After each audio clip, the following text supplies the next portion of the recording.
এখন আমাদের তারেক জিয়া সাহেবকে দেখা যায় খুব পপুলিস্ট বক্তৃতা দিচ্ছে, মানে আমরা যা শুনতে চাই তাই বলে। সমন্বয়করা আসলে অতি বাড়াবাড়ি শুরু করেছে এবং এই অতি বাড়াবাড়ির কারণে তারা খুব বড় ধরনের একটা বিপদে পড়তে যাচ্ছে বলে আমি মনে করি।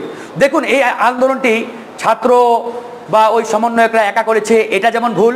আবার আমরা যদি মনে করি এই আন্দোলনটি শুধুমাত্র রাজনৈতিক দলরাই করেছে, এটাও ভুল। এটা অবশ্যই ছাত্র, জনতা এবং রাজনৈতিক দল সকলের সম্মিলিত একটা প্রচেষ্টায় এই আন্দোলন সফল হয়েছে। এই জায়গায় ছাত্ররাও ছিল, আন্দোলনের রাজনৈতিক দলগুলোও ছিল। এটা মনে রাখতে হবে, ছাত্ররা নেতৃত্ব দিয়েছে, তার মানে এই নয় যে ছাত্ররাই সব করেছে।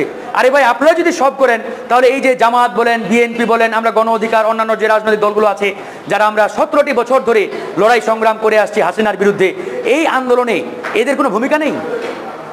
হাজার হাজার মানুষ বিরোধী দলের গুমের শিকার হয়েছে, খুনের শিকার হয়েছে।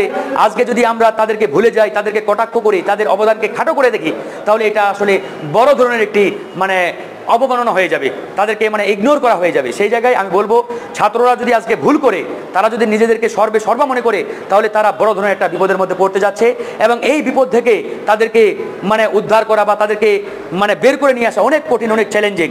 আজকে ছাত্ররা, তাদের উচিত ছিল ছাত্র, জনতা এবং রাজনৈতিক দল সবার সাথে প্রথম একটা সমন্বয় সভা করা এবং সেখানে সবাইকে ধন্যবাদ দেওয়া এবং বলা যে আমরা হয়তো সামনে ছিলাম, আমরা তো ওই যে অনলাইনে ঘোষণা দিয়েছি যে কালকে এটা বাস্তবায়ন কারা করেছে, বাস্তবায়ন করেছে রাজনৈতিক দল, ছাত্র জনতা।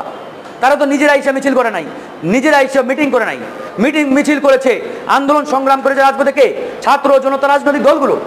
এই জন্য তাদের প্রথম এবং প্রধান কাজ ছিল প্রত্যেকটা রাজনৈতিক দল, ছাত্র জনতাকে নিয়ে প্রয়োজনে সোহরাওয়ার্দী উদ্যানে বড় একটা সম্মেলন করে সেখানে ধন্যবাদ জ্ঞাপন করা, যে আমরা প্রত্যেকটা রাজনৈতিক দলকে ধন্যবাদ জানাই, ছাত্র জনতাকে ধন্যবাদ জানাই, প্রত্যেকের অবদান ছিল, প্রত্যেকের অংশগ্রহণ ছিল, প্রত্যেকের সর্বাত্মক অবদানে এবং অংশগ্রহণে আমরা এই দেশকে হানাদার মুক্ত করেছি।